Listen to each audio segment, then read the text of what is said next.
Great Wednesday. Welcome to the Fully Human Connections podcast. I'm your host, King. I'm joined by my co-host, Reggie. How you doing today, Reggie? Doing well, King. Always good to be with you here on a Wednesday morning. Same here. So, with that being said, what's your spiritual energy number? It's a 10. I have good energy this morning. I'm coming off I made my first snowman in over a decade on Sunday when I thought spring was here. We got a really wet snow, and I made a big snowman who's now gone. But more seriously, good energy. I'm working on things that I care about, and I have people in my life that I care about, and it's very easy for me to have high spiritual energy. So you said you had snow recently? Did I hear that correctly? Yeah, it snowed Saturday night into Sunday. Okay. All right. I have evidence. I have photographs of the snowman. If we have time, I can show it to you. So it snowed that much that you was able to make a snowman. So was the city shut down? It was about 1.5 inches, but it was that perfect snowman snowball snow. So when you rolled it on grass, like what was left behind this, like the ball you were rolling, was green grass. So it was that wet where nothing was left behind. Okay. And it was really heavy. Like when I put the middle section on, it's probably the heaviest thing I've lifted in a decade. So I'm glad I didn't hurt myself. But I hadn't made a snowman in a long time, so my snowman ended up looking mean, like his mouth and his eye, his face. I tried to get him to be happy, but I couldn't do it. So I think he was pro democracy snowman in the United States. Okay. Well, yeah, I choose to be a 10 today as well. And, I've definitely allowed myself to be a little lower than 10 over the last 2 weeks, but, slowly getting back. So I'm a 10 as well. So what's your gratitude moment? Yeah, some great, standard as always. And this is not in any way superficial for me, but I'm just grateful to have indoor plumbing. I'm grateful to have a refrigerator with food in it and nearby grocery stores where I can replenish my supply. I'm grateful that I can, for the most part, speak clearly, think, as far as I can tell, think relatively coherently. That my body, even though I have some aches and pains at times, my body works pretty well. And that I'm blessed with good friends and good work. So I'm grateful for all of that. Excellent. Well, my gratitude moment, I'm grateful for my life, my health, my ability to see, hear, walk, talk, stand, and have sound mind. Again, grateful for another 24 hours to pursue my purpose in life. Grateful for being able to go through the transition. I had my mother pass recently and been able to just, again, my goal in life is always to look for the positiveness in every situation. Again, that's not easy. It's definitely a lot easier said than done, but that's my goal. That's my challenge. And so with that being said, my mother's passing, as sad as it is, the gratefulness is that she's no longer in pain, and I know she's gone to heaven based on our lifetime service of being a person who was a giver, a server, a helper, and had a strong belief in faith in God, and so she's in a much better place. I'm grateful for that. And I'm grateful for the opportunity to just move forth with life in a different perspective now. I wouldn't say better or worse, just a different perspective. Yeah. So that's where I am. That's my gratitude this morning as well. Yeah, beautiful. And again, as we've shared privately, my condolences go out to you and your family on the loss of your mom. So thank you. So with all that being said, what's our topic for today? Yeah, so just to provide the context real quickly, we've been talking for almost 3 years now on healing America's narratives, and I'm not going to say much more about what that is about because people can look back at 2.5 years of conversation. And more specifically, in the last 3 or 4 months, we've been speaking about an element of Healing America's Narratives, which is based on the 2020 book of mine, Enough with the Talking Points, Doing More Good Than Harm in Conversation.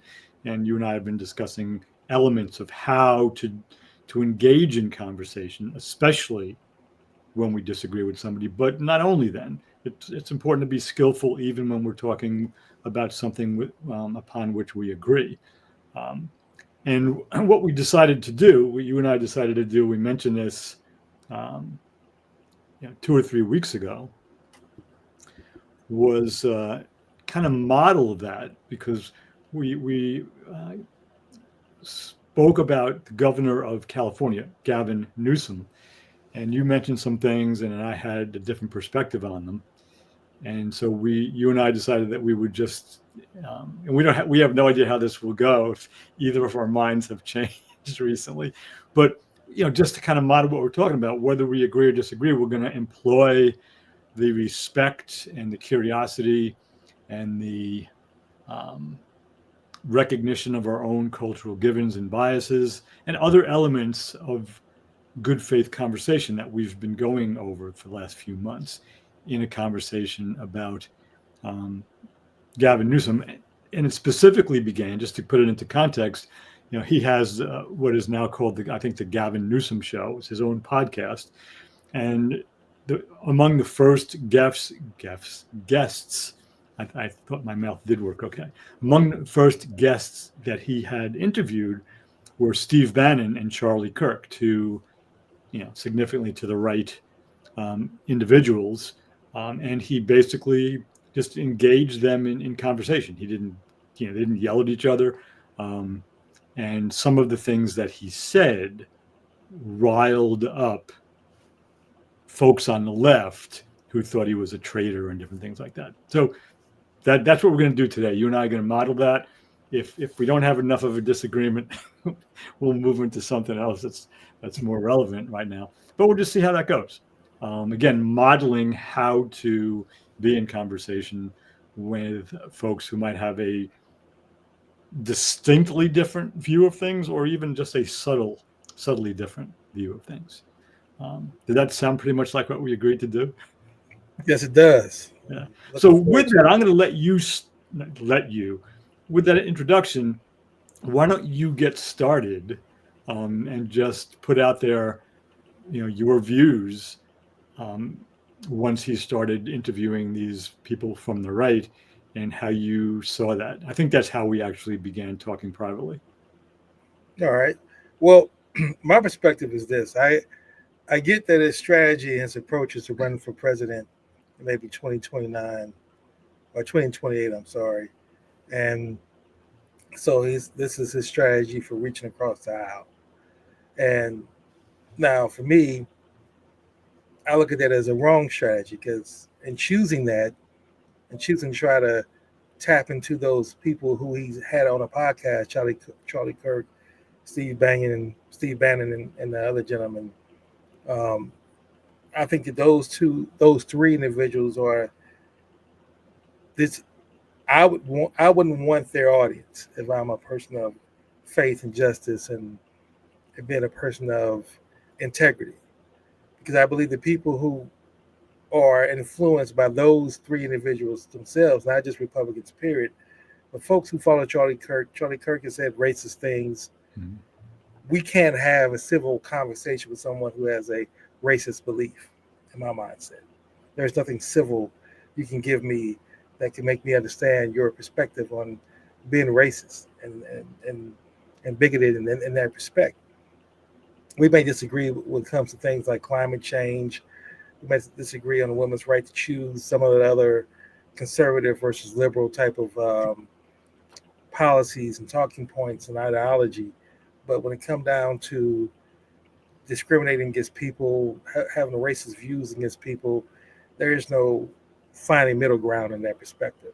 So, and I believe people who are still in Trump's mega world, despite what Trump has done to this country, what he's doing to the world economy, and still can see value and still can see that he's doing something that is pro-American. Now, if you're saying he's doing something that's pro-you, that's a different conversation. I can respect that more than someone who tries to say that what he's doing is in the best interest of America, best interest of America. And so my take is for Gavin Newsom to say, I'm going to launch my podcast with back to back far right extremists to try to learn from them and try to reach across the aisle and show that we can have civil discourse in this country. I think that's the insanity part, as Einstein says, that when you definition of insanity is when you repeat a different action and expect a different result. The Democrats to keep talking about reaching across the aisle against folks who have no integrity, who have no values, who've shown consistently that they're going to subscribe to a cult type of activity and supporting Donald Trump. And I get it. The country's there, though. That's where it's at. So that's my initial. I have a lot more, but I'll stop there to say that's my initial assessment of it. Is I think that's a flawed strategy that Gavin Newsom is using. Yes, you may gain some more views on your podcast, spread awareness of who you are, but in my research, I've seen where the Republican sides have condemned him for saying it's clearly a political stunt. So, they're not saying that, okay, he's open-minded. They're saying you've been in office for, 6 years as a governor. You've been 8 years as a lieutenant governor. You was a mayor of San Francisco. So it's like they've seen your voting record. They're not impressed with you. So you're not winning them over in that context. More may be aware of you, but they're not going to swing your vote. And now you've alienated a lot of Democrats who would have loved for you to run. Now they've seen that you are willing to not have our best interests at heart in order to become president. So I think that he's hurt his chances politically, definitely from any vote he would have gotten from me specifically. So that's my initial reaction. Yeah, great. So thanks for that. And so just some general things first. So in terms of your views on what you just articulated, your thoughts on Bannon and Kirk, and I forget the other person too. Yeah, and the MAGA Republican and the Trump administration right now and the dismantling of democracy. So we're 100% in agreement on that. So I'm not going to spend much time talking about. I don't like what Charlie Kirk has to say. I don't respect what Steve Bannon has to say, and I'm vehemently, both emotionally, intellectually, and physically against virtually everything that Trump and his administration is doing right now. So we agree on that. I'm not 100% sure that the only reason that Newsom has a podcast now is to run for president. I have no doubt that if he does decide to finally run, that's going to, this is one of the tools in his tool belt. But what I heard him doing, and I haven't listened to each of those in their entirety, but I got a flavor, is a couple of things that he did with Kirk. Was one in particular, he did something that virtually no politicians do in this country, Democrat or Republican. A few have done it when they've been forced to by the courts. But he pointed to mistakes he's made and he owned them. One was the stupidity of gathering with people during COVID in a private party while everybody else was forced to stay home. And he got caught doing that. And he owned it. He said it was one of the stupidest things he ever did. There's really, except for people who really respect mature adults, and I don't know how many Americans really respect mature adults. So there might be some, but I don't see a lot of evidence of that. That's not a great move for a politician because it's like a sign of weakness to apologize for making a mistake. He did that. The second thing he did was he shifted his view from the strict far left view on trans athletes. And he didn't say that his previous view was wrong, but he basically said we really have to look at it more closely from the standpoint of fairness to the female athletes who were females their entire lives as opposed to those who transitioned to become females. So he pointed to shifts, and that with more information, he was changing his view. First, he made the apology, then he talked about the trans move. And generally speaking, I agree with the move that he made on the trans athletes. I think trans athletes should be able to compete in whatever sports they want. But as you get higher and higher, when there's real differences between the strengths of men and women, I think there has to be a case-by-case look at from genetics, from biology, from sports, from all of that, on is this fair or not? Right. So again, I respect that he's willing to own his own shit for the most part, and to say, as I look at this more closely, I don't think he's going with the winds. He's not a guy who has gone with how the wind blows. He was one of Joe Biden's primary and fiercest defenders for 3 years during the Biden administration, maybe 3.5 years. He went on Fox, he went on all these different other shows, and when they were attacking Biden, Newsom was articulate and clear in defending the president of the United States. So I respect him for that. The one last piece, so I don't go on for too long, is, and this goes back to there was a great writer for the Village Voice. He was actually the music critic for the Village Voice back, I think, in the 70s and 80s. His name was Nat Hentoff, but he was as much a social critic as well. And he wrote a book, I'm going to forget the year now, 80s or 90s, but it was called Freedom of Speech for Me, but Not for Thee. And it was a critique of how both the Democrats and Republicans tried to censor each other and accuse each other of doing exactly the same thing. It was a brilliant book. And, what I find, and this is one of the points that you made, but I find that Newsom is doing now, is he's, and again, he may be, I don't think he's trying to convince Kirk and Bannon admirers to vote for him. I don't think that they can vote for him. But what I think he is doing in bringing those men, and this is going to go back into what Nat Hentoff said, bringing those men onto his podcast, is Hentoff was a proponent of free speech for everyone. See, either you have it for everyone or you don't have it. If you think somebody's speech should be curtailed, you're putting yourself on that slippery slope that we're facing right now, in fact, in this country, of who gets to decide what can be said and what can't. So Hentoff, who was a Jewish, pro-life,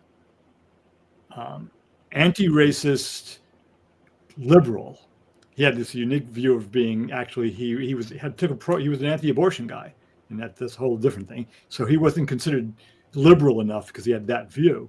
But he basically said, you don't, and this is something that gets to the race issue. He says you don't want to make martyrs out of the racists. If the Ku Klux Klan wants to march down Main Street, you're better off having them marching down Main Street than operating in the shadows where you don't know what they're doing. Now, he was against the Ku Klux Klan. He was against racism. He was a liberal in favor of civil rights, but he had that view. And I would argue that part of what Newsom is doing by allowing Bannon and Kirk and others to say their beliefs out loud on his podcast is to show who they are. So reasonable people who believe in the institutions, the constitutional institutions of our government, who believe in civil rights for all, and who get up every day and are trying to do a good job, will hear what these men have to say and not want them to be involved in our government. So, I don't know Gavin Newsom's intentions. I wouldn't pretend that I know exactly what he's up to. But I think that allowing, let's say, Gavin Newsom's constituents, and he runs a small country. California is the 5th largest economy on the planet, behind US, China, Japan, and I always forget the 4th one, the top 4. And it's like the 38th most populous geographical area. It's a small country. So he has a lot of people who to whom he has to answer. Democrats, Republicans, black, brown, white, yellow, etc. So I'll just stop it there. Again, saying I don't know his intention, his underlying reasons for doing what he's doing, but I do see allowing these men to speak on his podcast takes them out of the echo chamber of Fox, Newsmax, Bannon's, what does he call it? The War Room, I think his podcast is called, whatever he calls it, and letting a more mainstream audience or a more left-leaning audience hear what they have to say. Because no left-leaning person or moderate person that I know, moderate left, moderate right, is going to like Charlie Kirk or Steve Bannon's perspectives. So again, I'm not sure. I know I'm repeating myself what exactly Newsom is up to. And I very good chance he'll run for president, but I don't know. Well, see, that's, again, I understand you give him the benefit of the doubt. And to me, I'm not giving him the benefit of the doubt. I guess that's where we differ. It's like I don't like your strategy enough, speaking of Gavin Newsom, to give you the benefit of the doubt if you're going to have those individuals. Again, it's not just Republicans, period. You can find some Republicans like Mitt Romney if you want to have these discussions with. I'm sure Mitt Romney is going to have very similar takes on his stance on trans athletes and things of that nature, that they can have a discourse and respectful discourse. But when you go to that far right extreme, to me, it's like I don't really want to hear what you have to say. And I know what you're going to have to say. It's like, so to me, it's like you're normalizing. You're saying, okay, they have a perspective. Now, I'm not a proponent of canceling people, and people should have a right to say what they want to say. Like Charlie Kirk, Steve Bannon, anybody who's far right, even Nick Fuentes, they're entitled to give their perspectives. They're entitled to have a podcast. They're entitled to share their opinion and their perspective. I have no issue with that. What I disagree with the gentleman you mentioned earlier is that when you let the KKK march down Main Street, again, you're normalizing their behavior. I'd rather have them on the fringes. We've known them to be in the fringes ever since in the Civil War. They were in, during Truman's administration. They were definitely a little more out in the open, and like they are now in Trump's administration. But they've been in the fringes, since over a century now. So letting them walk down Main Street and give, again, credibility to what they're saying when you don't do that across the board. Like, we don't practice. There is really not free speech in this country. It's the idea of free speech in this country. We all know, I'm not talking about shouting fire in a theater and those type of things. I'm talking about really being able to have a different perspective. Like we're saying that even before Trump started deporting people for having a pro-Palestine position, that was still career suicide if you were pro-Palestinian, for the most part. You came out and was really advocating for that, you're going to alienate a lot of folks who are in power to counsel you. And they'll say, well, yeah, you have free speech, but it comes with consequences. So bear the way of your consequences. Where there's really no consequences for people like Charlie Kirk. He can say what he wants and he still grows stronger. I mean, to me, Ben Shapiro's in the same boat. Now, I'm actually even putting Bill Maher there. And some people will say, well, Bill Maher is more of a, he's more on the left side. He's a liberal. And I disagree with that. I think if you were to, and I know we're going to get back to Gavin Newsom, but I'm making this point of how certain people, they should not be normalized or accepted into normal conversation. They should be put out on the fringes and dealt with on the fringes. My point in Bill Maher, again, real quick with that in mind, is that I believe if Trump came out and said, I'm pro climate change is happening, I think that's Bill Maher would switch his allegiance and political party very quickly and say, I'm a Republican. Because everything else he does, to me, when you see you're anti-woke, and then you're willing to play that game that the Republicans play with weaponizing woke without clearly defining what woke is. And you come out and say, I'm anti woke as well, and woke has gone too far. Then you're playing their game. You're letting them control the conversation and change the definition of words. And then you normalize it again. So now we're speaking with their definition of what woke is as though it's a true definition, and it's not. Woke does not mean something that can be weaponized. It literally means being conscious, being awake. Now, again, like I said, in our community, in the Black community, we've used it for also being mindful of and knowledgeable about your history and culture. So it's being used in that context. Then the right side to weaponize it and group a lot of things to put fear into their base and group all that into woke. But going back to, again, Gavin Newsom, another issue I had with him was that not only are you going to have them on your show, but you're not even going to challenge them. You're going to just give them voice, just say what they want to say without any pushback, without any kind of challenge at all. And then to your point, you change your position on transgender athletes. Now, I'm with you. I agree. I think transgender athletes, sports should be based off what your birth gender is, bottom line. Some people can say it's fair or not, but I don't think a man can just become a woman and then be able to, because you've chosen to become a woman, society has to say, okay, well then you are a woman and you're entitled to everything a woman is entitled to. I don't necessarily agree with that. And I don't think that if I get counseled for that, then that's where the left has gone too far in that perspective.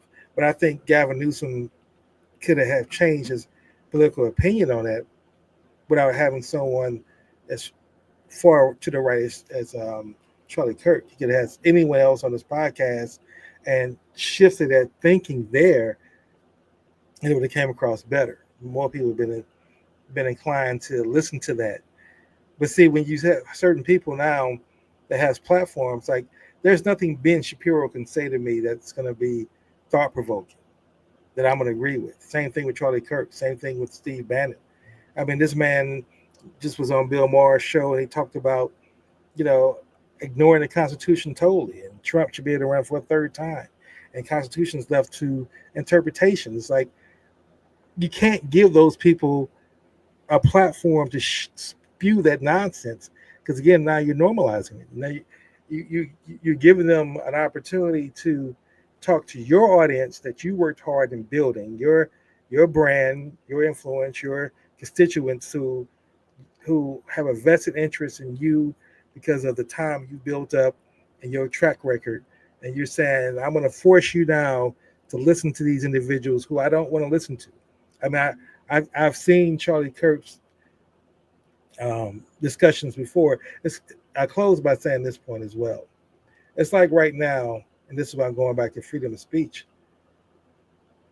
I couldn't have, if I had the notoriety, the influence, the success of millions of people watching me, I couldn't open my first podcast and I said, okay, well, I'm a politician, or any politician. Let's just say any politician. Let's say Obama, for example.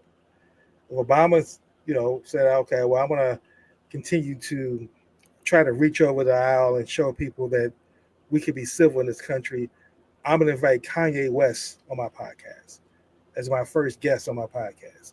He would get totally annihilated for that from both sides. It wouldn't just be right folks saying it, folks on the right, I'm saying, but he would get totally destroyed by both folks because no one wants to hear Kanye West. It's not about him being, well, it's free speech and he's on the fringes. No, it's like he's canceled in this world because of his views, and people respect that, they honor that, and anybody who has any form of social capital or influence that's willing to have him on his podcast know that he can speak freely, but that person is going to be counseled. They ain't got sponsors. They're done with that individual. Most platforms probably won't even play the podcast interview. So that's where I would close by saying it's not really freedom of speech. It's selective freedom of speech. And Trump them are just really taking it to another level by saying, bottom line, if you're not saying lockstep what we're saying, it's definitely not freedom. It's freedom of speech, but say what we say. So that's my round two. I don't know if you still hear my mic. You still hear Yeah, me? yeah, we're good. Okay, I'm sorry. So just a couple things on the whole free speech issue. I think we have to tease apart the difference between. Now, I want to go down a rabbit hole on, Timothy Snyder, the historian, whose work on tyranny, on freedom, and on European history for decades, has a perspective that says that the word free should never be put in front of anything other than people. In other words, free speech isn't really a thing. The free market has never really been free. He said the only thing that should be free are people and maybe other living beings.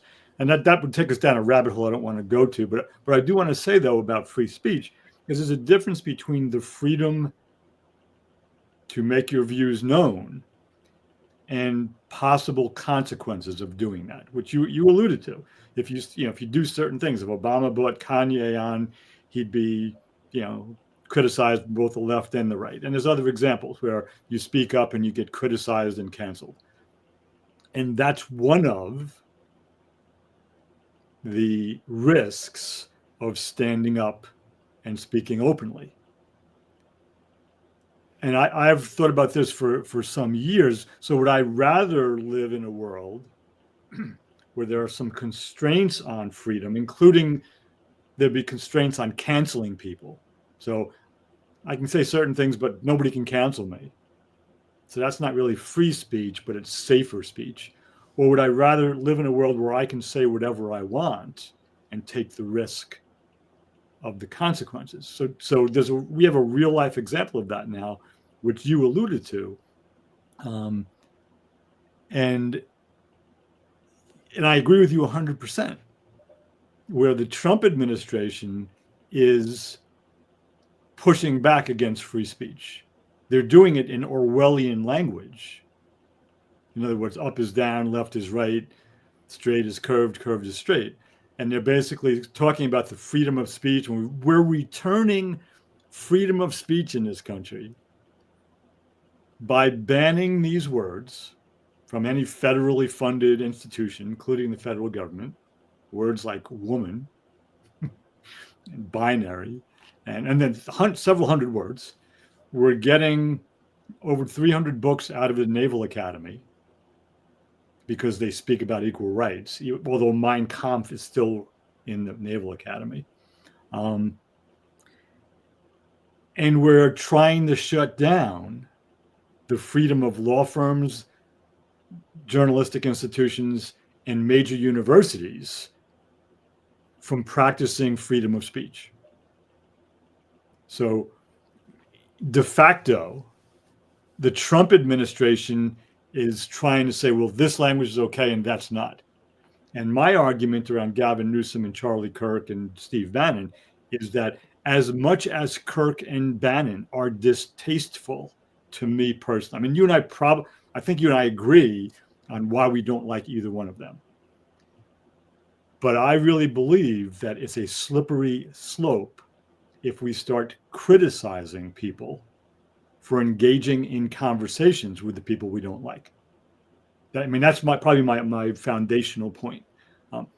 I don't want to hear, I've read Bannon, I've listened to him, Bannon is famously known for, and we're losing Gavin Newsom here. I know we'll get back to him, famously for saying lots of things, but basically back in 2017 or 2018, the Democrats aren't the problem. The enemy is the media, and the way to deal with them is to flood the zone with shit. And that they've succeeded at that immensely. Like the whole media ecology is just flooded with things that are not truthful. And again, I'm going to repeat that I don't know Gavin Newsom's intentions. I can see what he's done. He's invited these folks onto his podcast. I don't know what his, and the last thing I'll say about this, about Newsom in particular here, is sometimes, and you are a business builder, you're an engineer. I'm an educator, and I've at times I try to build small businesses and have a hard time with it. But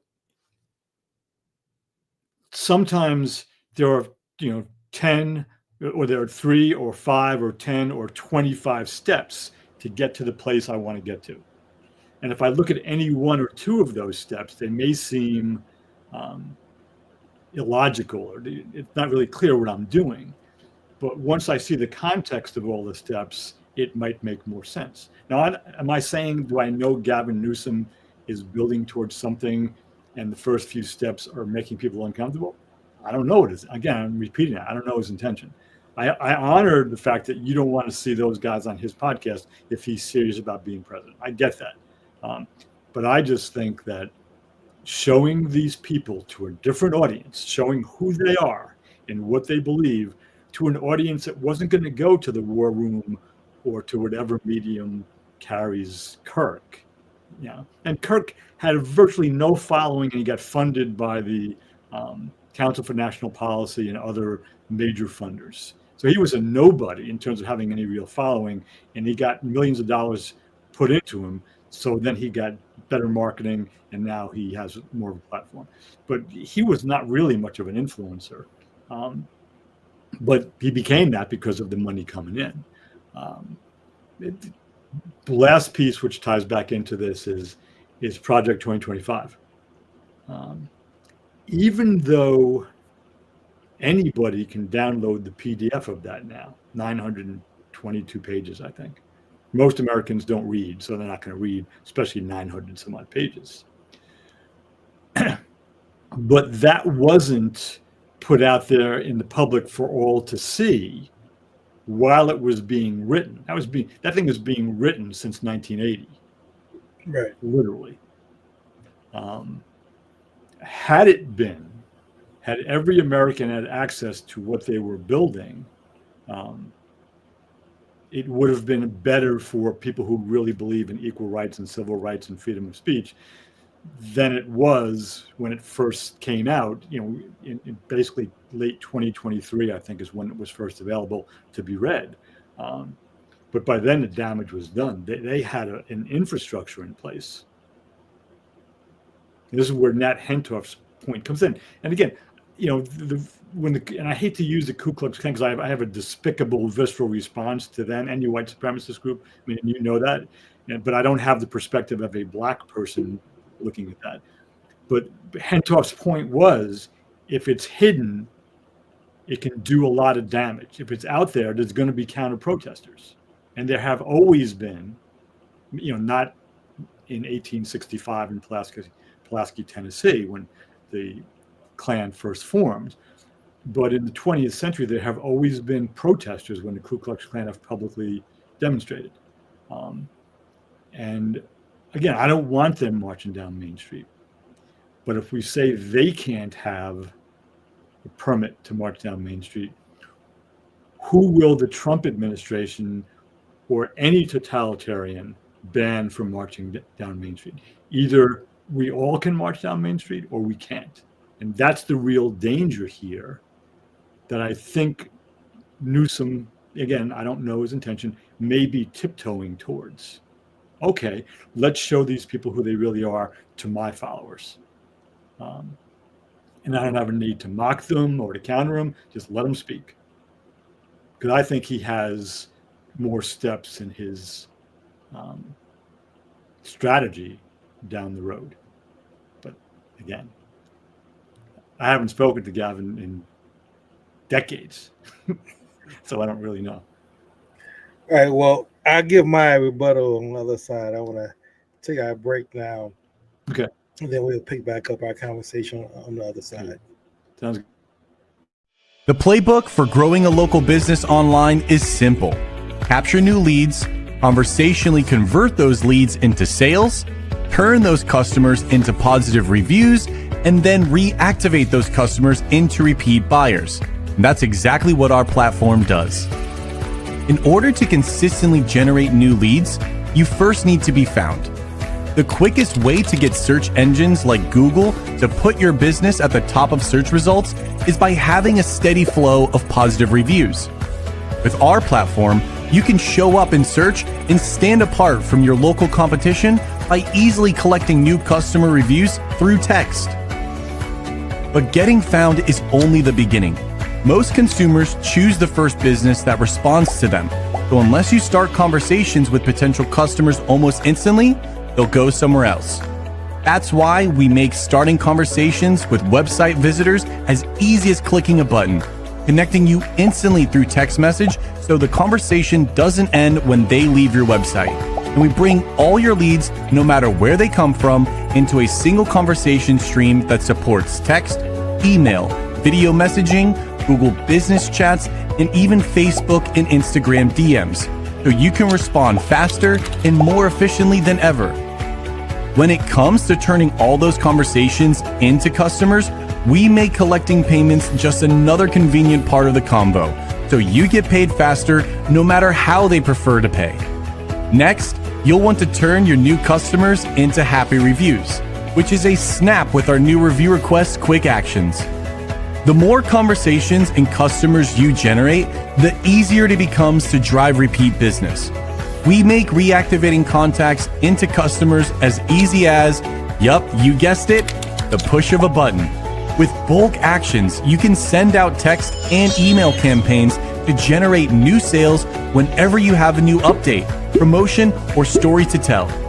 We make modern online marketing simple. Let's start growing your business today.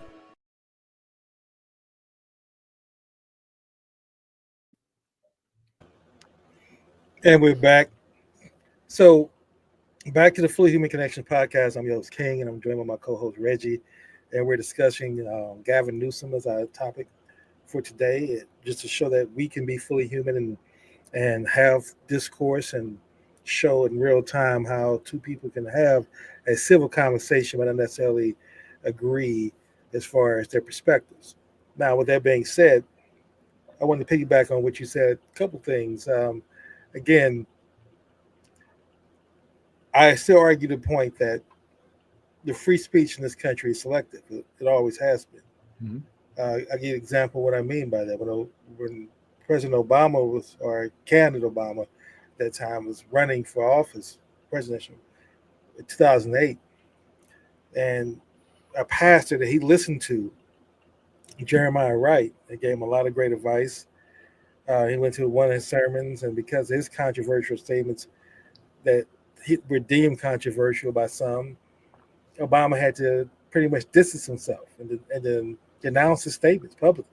To say, I'm not affiliated with this man. I don't agree with anything this man is saying, and totally shut off any communication with him in order to win. So now, why isn't that the case when we look at people like Michael Savage and Charlie Kirk?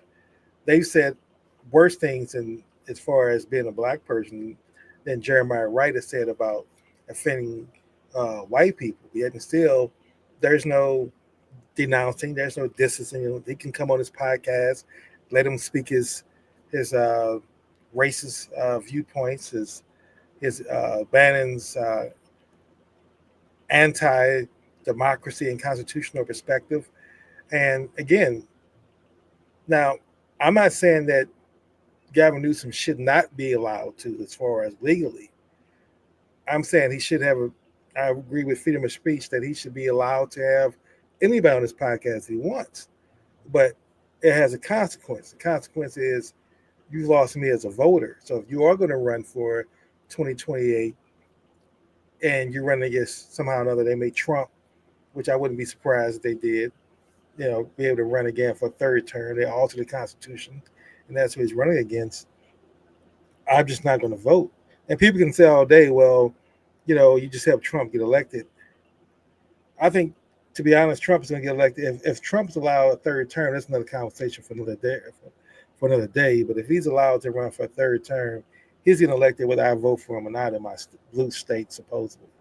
So, but where I'm going with this is that, again, going back to no one can have Kanye on their show. So if Kanye is too controversial because he makes statements, why isn't Charlie Kirk just as equally controversial? Why isn't Michael Savage, who's the other person Gavin Newsom had on this show. They've made just as racist or offensive comments as Kanye has done. So it depends on who you're offending is where I'm going with the freedom of speech. So that's my issue with it. It's a sliding scale. It gets adjusted. And then finally, I want to say this as well. I get what you're saying about Project 2025 and being in the shadows and had that been, but see, I don't see why we continue to keep giving Trump's administration the benefit of the doubt that they're going to play by any rules at all. Trump wouldn't care at all if the rule was no one can no one who has this kind of specific hate speech rhetoric can march down or get a permit to march down the street. He wouldn't care if that was the rule or any rule. He would change the rule to fit his agenda. And that's the point. He doesn't play by decorum. He doesn't play by democracy. He doesn't play by integrity and fairness. He plays by the rules that fits his agenda. It's freedom of speech when they were the minority party or the party outside that was not in control, then their argument is freedom of speech. Everybody should have the reason to say, have the right to say what they want. They should better go to university campus and say what they want. But then when he gets to be in power, now we're going to scale back freedom of speech. It's not really freedom of speech anymore. So we're going to ban these words. We're going to stop any pro-Palestinian comments. And what's interesting about their perspective is not anti-Semitism that they have an issue with. It's pro-Palestinian comments they have an issue with. Because they don't deport, they're not willing to deport any of the KKK members and neo-Nazis who come out with anti-Semitic statements. They're not going to deport them. They're not going to lock them up in prison. But if you're pro-Palestinian, then that's an issue. So that's what I'm saying. It's the hypocrisy and how they govern, where I wouldn't expect them to hold up any kind of fairness or decorum at all in how they're going to choose their policy. They're going to choose their policies based off what gets their agenda passed. And they're going to continue to violate the law. So Trump is going to violate the law regardless of whether Gavin Newsom is saying this person's in darkness or this person's on the fringe and they shouldn't be in the fringe. I'm going to expose them. If he's shining a light, then to me, if you really want to get your constituents to understand it, it shouldn't be where it shouldn't be ambiguity. The ambiguity shouldn't be there like you and I. We have to sit here and try to figure out what his thought process is and what his true motives are. If you really cared about your constituents and you really cared about shining that light, then say that. Publicly come out and say, well, listen, I got a podcast coming out, and the purpose of my podcast is to make sure that we talk about what's really going on in this country, and I'm going to allow some of the fringe people to get on my show and say what they're going to say because I want to keep them out of the darkness. Even though I may not agree with that, but at least I can say, okay, he declared what his perspective was, what his intentions were, and even though I may disagree with his intentions, I can understand what he's trying to do. I don't think it would work, but he wouldn't have alienated me. But without doing that, leaving the ambiguity there, that leaves us only to assume and give him the benefit of doubt, then you've shown me that you don't care about my vote, my support. You care about what your interests are, and then I can support that. So, two things coming up. One is a bigger picture thing, which I think I'm going to do that first. Again, just channeling Timothy Snyder, who makes a great distinction in terms of what freedom really means to people, and the difference between freedom from something, which is kind of the Trump administration and the far right, and I think a lot of people in mainstream America as well. They want to be free from certain constraints, as opposed to freedom to. And more specifically, an example, the doctors who arrived on the scene of the concentration camps post World War II. It was known as the liberation of the concentration camps. And they were really clear that the people who were still alive, whom they found, were no longer imprisoned by the Nazis, but they were far from free. In other words, a lot of other things had to happen before these people could really be considered free, because they were traumatized, they were malnourished, there's so many things going on. From our own history, in 1865, when the Civil War ended and the pseudo-reconstruction began and then ended, the formerly enslaved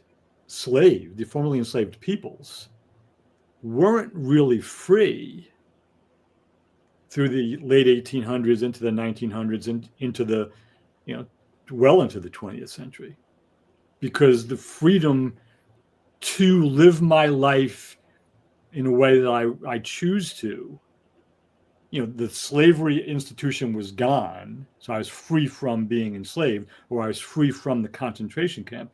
But just because the institution ended, an institution obviously in quotation marks, people still weren't free, because they weren't yet free to live an independent, creative, healthy life because of all the other constraints still put on them. And so when we speak about freedom of speech, to hear Elon Musk talk about it, he wants to be free to use whatever algorithms, and Mark Zuckerberg is the same way. Whatever algorithms I want on my platform, if I get regulated, then I don't have free speech, which is a dystopic inversion of what free speech means in the United States Constitution. The free speech was put in there back before there were online social media algorithms to make sure that the average person could speak up against the government. That's why it was there. It wasn't there for the powerful. It was there for the people who didn't have wealth and power.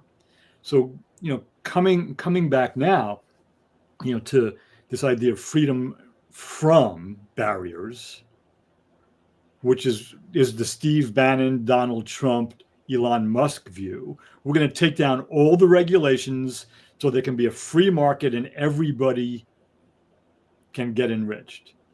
Now, we know that isn't going to happen, and the reason we know it is one word. It's called history. That's not how it works. It doesn't happen that way. The market is anything but free, and for a lot of reasons we can't get into. So I wanted to, so when I'm still, I don't know what Gavin Newsom is up to. And as you said earlier, I'm more willing to give him the benefit of the doubt than you are right now. And maybe if I see what he's finally up to, I'll circle back and say, yeah, you nailed it, King. Or maybe I'll say, well, I'm glad I gave him the benefit of that. I don't know that. But we have to be really careful with this whole use of the word freedom, because the freedom that Trump and Musk and others like them want is a freedom from government regulation so the wealthy and the powerful can do whatever they want. And to do away with the welfare state, where welfare doesn't mean people on welfare. It means a government institution that's concerned about the welfare of all of the citizens. That's what welfare state really means, and people misuse that phrase. And I'm in favor of that. My father was a World War II veteran. Both my parents were helped by Social Security and Medicare. I'm helped by both of those right now. Again, we've touched on a lot of things besides our pal Gavin, but I'll stop there, and I'll invite you to begin to bring us to a close here. Well, like I said, I think we can talk about this, for a couple more hours for sure. But I look at it from this perspective. I watched Peter Thiel, who's multi-billionaire, who was the financier and mentor and connector for J.D. Vance to even get Trump, introduced him to Trump, supported him, always funded him through his business endeavors. Watching him on a podcast, and this shows you, and this is why I think it's so important about words, and that's why I think that we got to really be careful with words we use going forward to describe things. But he clearly came out of his mouth and he said this, that if you didn't really go to Harvard or Princeton or Yale, then if you don't have that pedigree, you don't have any right in leading this country. You don't have any right in being in leadership at all in this country. Mm-hmm. This is what he believed. Believes, I should say. So basically, again, those are carefully chosen words to say that if you're not a white male, in so many words. Because how many people of color or any kind of marginalized community is ever going to be able to go to Harvard or Yale or Princeton? So if you don't have $60,000, $80,000 a year to pay for school, then he's saying you don't have any right to even be in any role of leadership in this country. So that's coming from Peter Thiel, again, who is basically financed J.D. Vance just as much as Elon and former Elon Musk, former partner in PayPal. So yeah, Elon Musk, who's financing Trump, Peter Thiel, who's financing J.D. Vance, that's their clear agenda without really having to say that. That's the way you say that without having to say, and that's where, again, going with DEI, when you're saying no DEI, no woke, basically, if you're not white male, then you're not really considered to be adequate, qualified, or invited to the party. That's where that's where they're going, without really clearly saying that. They play with these words, woke, DEI, and all that, but that's really means. At the end of the day, you're not a white male, then you're not getting into this room. You don't have a voice. You don't have a perspective that I'm even going to remotely pretend that I respect or even consider. So that's a tyranny that we're looking at it from, I would say, now tap it back into my cultural givens as my identity of being a black man, that I'm forced to put myself in that position because of this country. And that's the battle I have to deal with, is being fully human and using that as my primary identity, but having to defend the offense that's been thrown at my racial identity on a daily basis and seeing where that's going. And just looking at how it's like, for example, at the end of the day, and I get strategically why he's doing the DEI anti-woke stuff. That's to give his base, his mega base who are racist, something for them to hang their hats on. That he can say, okay, this is what Trump is doing. He's standing up for us, even though he's not doing anything for them at all.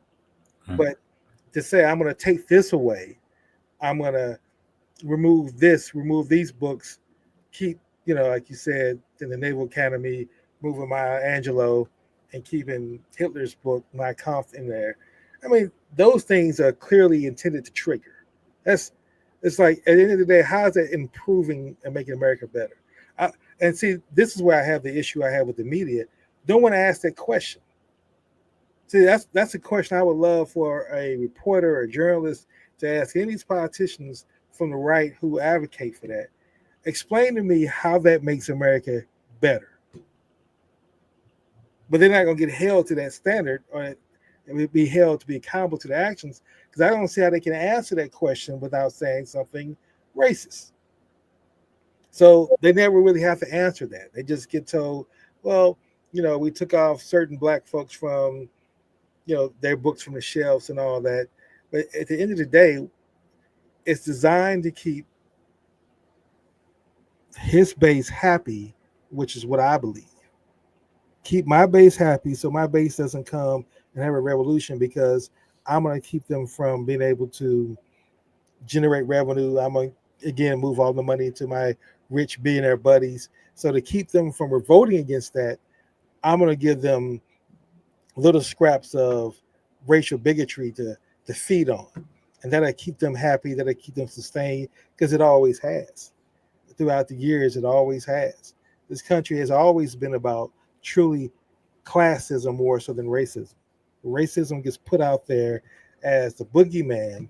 Now trans is the new boogeyman, to say, here's for the folks who are white and fall into that, I'm going to give you the fear of racism, the fear of trans coming for your kids. It's the same verbiage they used before. The black man is coming for your wives. coming for your kids.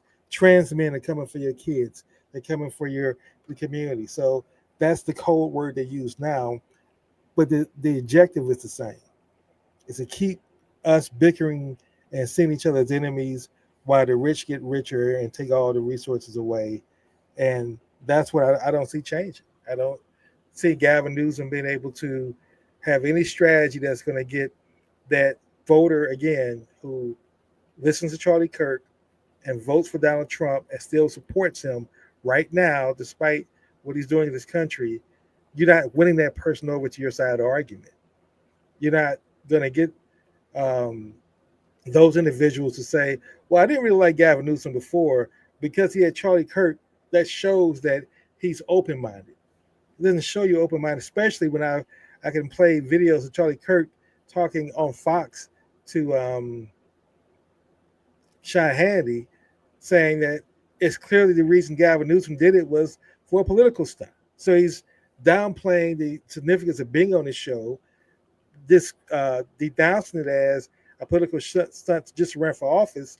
So it's like, so if Charlie Kirk's audience goes there and watches him on Fox being interviewed, you just destroyed any interest they may have had in Gavin Newsom being open-minded from there. So it's like, so if that is your strategy, it's not working. And so it's like you're, at best, it's going to, maybe your career is to leave office and just be a YouTube podcaster, influencer. And if you want to build your audience and have the largest audience and rival Joe Rogan, if that's his agenda, then so be it.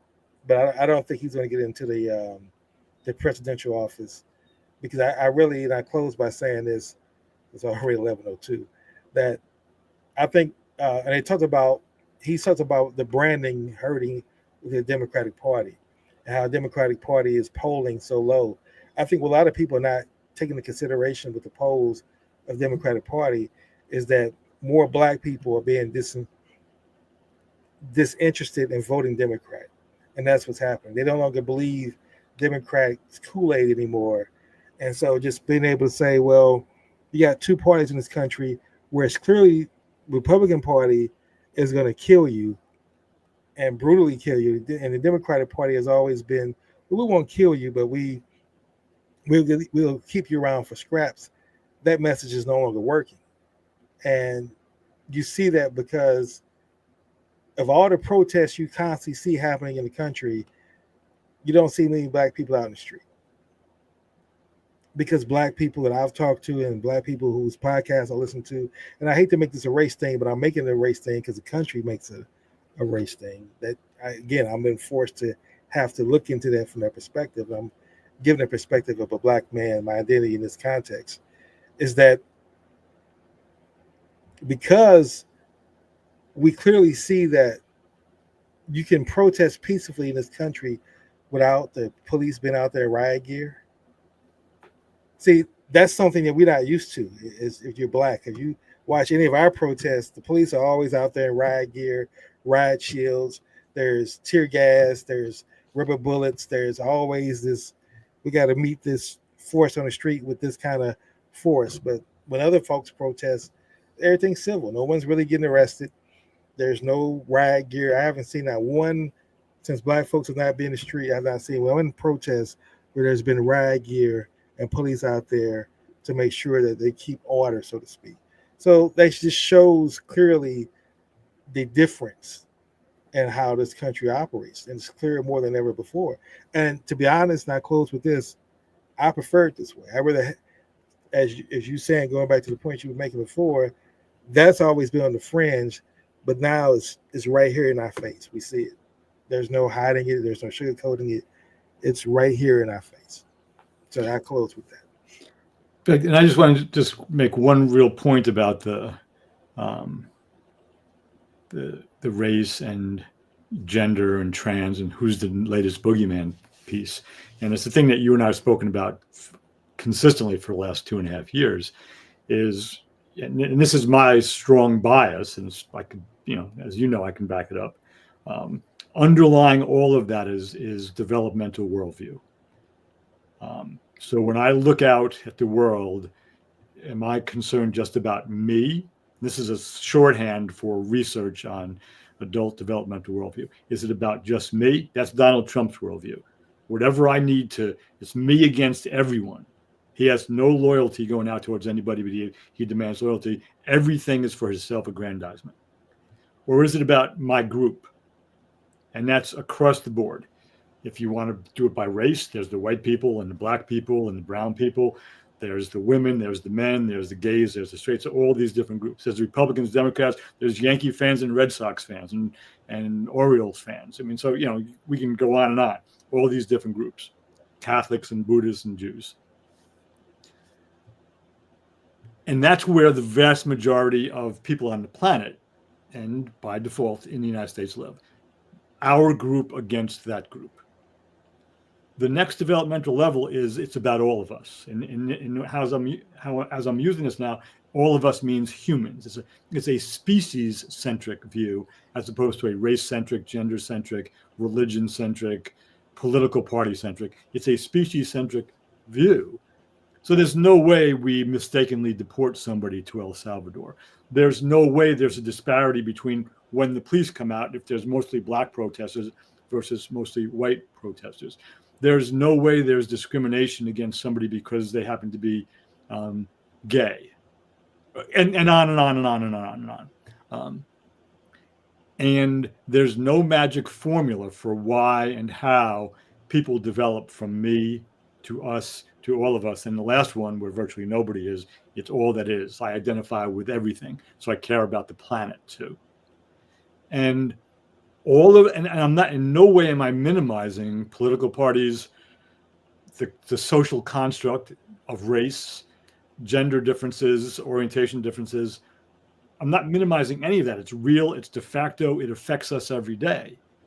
And it's all a product of developmental worldview. If I get up, anybody who gets up every morning and sees somebody in Singapore as an equal, who sees somebody in Ghana as an equal, somebody in Gaza as an equal, somebody in Rome as an equal, somebody in Selma, obviously, and on and on and on.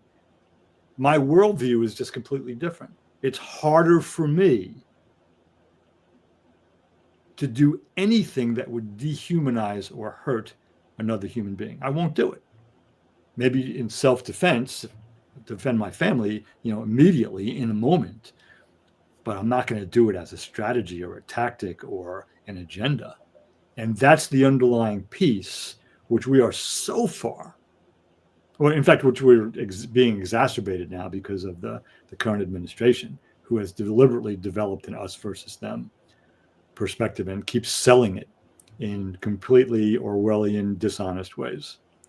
So I just wanted to put the developmental piece back in there, because for me, that's always there when I hear, whether it's Charlie Kirk or Gavin Newsom or anybody speak. It's not the only thing that's there, but it's an underlying, I think, fundamental element. Absolutely. Well, again, these conversations could definitely go on. I think that as we, bring our conversation to a close, again, just speaking from my challenge, I quote James Baldwin when he said that to be African American is to be African with no history, no memory, and American with no rights, no privileges. And so when you talk about developmental, that's a perspective. It's looking at it from, again, the battle I fight, trying to continue to strive, and that's why it's a journey, to be fully human when everything around me is telling me, no, this is who you are. Now, I know at the end of the day, I have the right to make I have the ability, I shouldn't say the right, I have the ability to make the choice to say, no, I'm going to identify as a human being. But what I'm also sharing is that that's a challenge when everything about I am a black man. That's not my primary identity. That's not how I see the world. But when you see the world attacking that particular identity, it's hard not to let your cultural givens and your solidarity get attached to that. That's the issue. And or anybody else who's from a marginalized community, whether you're gay, whether you're a woman, whether you're Jewish, whatever the case may be. I think it's very difficult in these times to still stand there. And that's why you need to have these conversations that we're having on our podcast, is that we're going to be there. That's what makes us human beings. We're going to have things that we're not always going to be perfect. We can't be perfect. But at the end of the day, I don't see you as my enemy. I don't see you as, or anybody white as my enemy just on the color of their skin. Other person's behavior tell me that they're my enemy. And that could be a black person, a white person, male, female, straight, gay, doesn't matter. Your behaviors are going to let me know if you see yourself as my enemy. Then I have to act accordingly in that context. So I just wanted to add my little piece, my last little statement to that. So as we wrap up, and that's in on a positive note, since we're going over a little bit, what some, I think you may have alluded to earlier, and the developmental part you brought into our conversation, but what are some action steps that our listeners can take to juggle that and stay navigating towards the journey of being fully human during these difficult times? Yeah, so I'm gonna tie it in with those developmental views again, me, us, and those where the majority of people live. You know, it's about me and my group, or just about me, or it's about me and my groups. And to get into that space of it's about all of us together, all of the humans on the planet, and preferably all of the living creatures on the planet, everything that's alive on the planet. So trees matter too. A question that can be really useful is, and you ask this question around an issue or a statement or an executive order or a law that's passed. Here's the question that you ask. If this issue is true, if it's allowed to continue, if this law is passed, if this executive order is enforced, whatever it happens to be, if this person is allowed to have a lot of power, who is going to win? Who is going to lose? And what is it that they're going to win or lose? In other words, what's the real impact of this person, issue, order, law, whatever it is? Who does it affect? Who wins, who loses, and how do they win or lose? It's a really important question. And if you care just about your group, you're going to answer it one way. Well, those other people are getting fucked. I'm not. I don't care. Excuse my Italian. As opposed to if I'm looking at all of us, that's bad for humans. Because if that person is enslaved or discriminated against or silenced, then all of us can be enslaved, discriminated against, or silenced. It's a whole different orientation. So who wins, who loses, and to what extent do they win or lose? That's a really important question to ask on a daily basis, if not a moment-to-moment basis in this country right now. All right. As we wrap up our show, thank you for sharing that. Those are the things that we're going to have to work through. I think that's going to be the challenge for most of us, is finding the humanity. And that's why you have to cut out the noise. You have to be a critical thinker and don't listen to any of the news, whether it's, and I do put all the news together because they all bias with the way they report it. So as we close out our show, what do you see as the person you want to lift up now who's an example of someone who is fully human and has those characteristics? It's actually somebody that I've mentioned before. I'm pretty sure. In fact, I think I've mentioned both these people. I'm going to go with Alexandria Ocasio-Cortez. She and Bernie Sanders have been touring the country in Republican districts, speaking to thousands of people. The biggest crowd has been over 36,000 people. And they've been well received because they're telling the truth and they're speaking about the impact of what's going on average, everyday Americans. But I want to speak specifically to honor Alexandria Ocasio-Cortez because she was working as a waitress and a bartender. She had supported Bernie Sanders campaigns. And when she saw what was going on with a Democratic congressman in her district, she challenged him back in 2018. He didn't take her seriously and she beat him. And and again, I'm 2 hours from New York City, where I'm sitting. But I grew up in Yonkers, and I went to school in Queens at St. John's. So I have an interest in that area locally. And I've watched her growth in Congress. She was a firebrand when she got in there. She had to learn how things were done, and she did that. You don't hear as much about her prior to these tours with Bernie Sanders as you used to, when she was denigrated as being part of the squad, reduced to these 4, minority women, and she was just lumped in there. But she has a real voice now, and she's saying things as a Latina in the heart of the country, in the farmlands of this country, to all white audiences. Not I shouldn't say that, because they've spoken in LA and there was white, black, brown, etc. But some of their stops have been, basically in farmland. And I don't mean that in a deprecatory way. And people love her. They love what she has to say. And she's a different person than she was when she first stepped into Congress. She's more evolved. She's wiser. She's more articulate in what she believes. And she was pretty articulate. She got dismissed because I think she was an attractive woman to boot. So Alexandria Ocasio-Cortez is someone that I think is doing really good work right now and deserves our ears. All right. Well, I'm going to choose my mother in this context. Has been someone who's fully human. And to me, my realest example on earth, the closest thing I've actually witnessed, experienced, a definition of God based on the definition, the behavioral characteristics of God is my mother. And I say this because she was a mother in the truest and most expansive sense of the word. I believe her love showed no boundaries. She is very protective of me and my brother and nurtured us well. Her spirit always extended beyond bloodlines, though. She became a second mother, a trusted confidant, and a spiritual counselor to neighbors, community, whether it was in St. Louis or whether it was here in Maryland. She's always been the mother figure for the community. Mm-hmm. And countless others whose lives she quietly and powerfully touched. And I want to wrap up by sharing this poem, or it's an old gospel song. I'm going to share just a couple of verses of it, because to me it really encapsulates, I believe, my mother's perspective. Not that she said this, but I believe this was her mindset.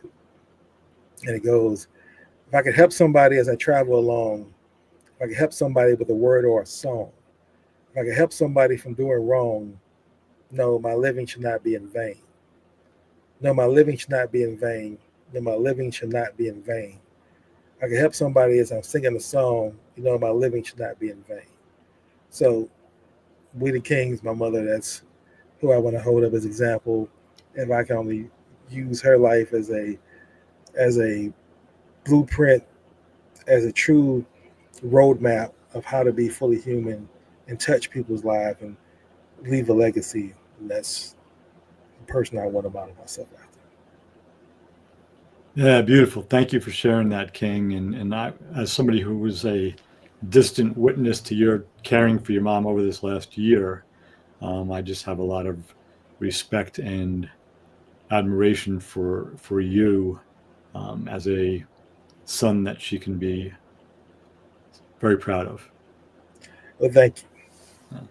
Well, we've definitely gone over. I think it's the longest show we've ever done. That's what happens when we agree to disagree. Yeah, we hadn't done a show in 2 weeks as well. So good to be back. Again, Reggie, thank you for your continued, quest to be fully human, for being an example, for being present, for choosing this topic, and for being there as a friend and as a colleague over the last couple of years. And I want to thank our listening audience, whether you listen to the show live or you listen to the show as recording. Again, it's going to be some very troubling times for us, very uncertain times. And as Reggie said, it's very easy to go into our tribe and look at ourselves and say, well, I'm going to double down on my tribe. I think now is the time to really test that faith as that muscle, the muscle of faith, and persevere as see each other as human beings. Because when you see yourself as a human being, you have no choice but to see the humanity in others, is what I believe. So with that being said, until next week, Wednesday at 10 a.m., let's all continue to strive to be more fully human. Thank you.